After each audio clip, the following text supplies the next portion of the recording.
Indonesia punya dua jenis pajak, pusat dan daerah. Tapi bedanya apa? Sistem perpajakan di Indonesia adalah salah satu instrumen utama dalam kebijakan fiskal untuk membiayai pembangunan, menjaga ekonomi stabil, dan meningkatkan kesejahteraan masyarakat. Uang pajak dipakai untuk infrastruktur, pendidikan, kesehatan, dan layanan publik lainnya. Sistem perpajakan di Indonesia terbagi menjadi dua kelompok besar, yaitu pajak pusat dan pajak daerah. Kedua jenis pajak tersebut saling melengkapi dalam kerangka desentralisasi guna menciptakan keseimbangan pembangunan antara pusat dan daerah. Kebijakan perpajakan punya dua fungsi utama. Fungsi budgeter, pajak jadi sumber penerimaan negara untuk membiayai pengeluaran pemerintah. Fungsi reguler, pajak digunakan untuk mengatur ekonomi dan perilaku masyarakat. Pajak pusat adalah pajak yang dipungut dan dikelola pemerintah pusat melalui DJP dan Bea Cukai. Pajak ini jadi sumber utama penerimaan negara dalam pendapatan dan belanja negara dan berperan dalam mengendalikan atas ekonomi nasional. Jenis-jenis pajak pusat di Indonesia: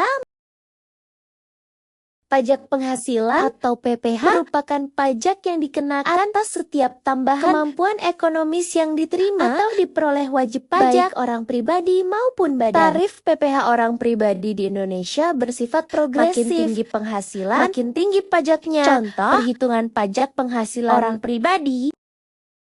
Pajak penghasilan juga dikenakan kepada badan usaha. Tarif pajak badan saat ini sebesar 22% dari laba kena pajak. Pemerintah meringankan UMKM dengan final 0,5% dari omset. Beban pajak menjadi lebih ringan dan mendorong pertumbuhan sektor usaha kecil. Pemerintah juga memberikan insentif fiskal seperti tax holiday, tax allowance, serta super deduction untuk kegiatan penelitian dan pengembangan. PPN adalah pajak atas konsumsi barang dan jasa di dalam negeri. Dibebankan ke konsumen melalui harga dengan tarif 11% yang direncanakan naik menjadi 12% tahun ke 2025. Selain itu, ada PPNBM untuk barang mewah seperti mobil, perhiasan, dan pesawat pribadi dengan tarif 10-200% untuk mengatur konsumsi dan menjaga distribusi pendapatan. Pajak bumi dan bangunan atau PBB dikenakan atas kepemilikan atau pemanfaatan tanah dan bangunan. Untuk perkebunan, hutan, dan pertambangan, pemungutan dilakukan pemerintah pusat. Dasar pengenaan pajak ditentukan oleh nilai jual objek pajak. Objek pajak dalam sektor ini antara lain: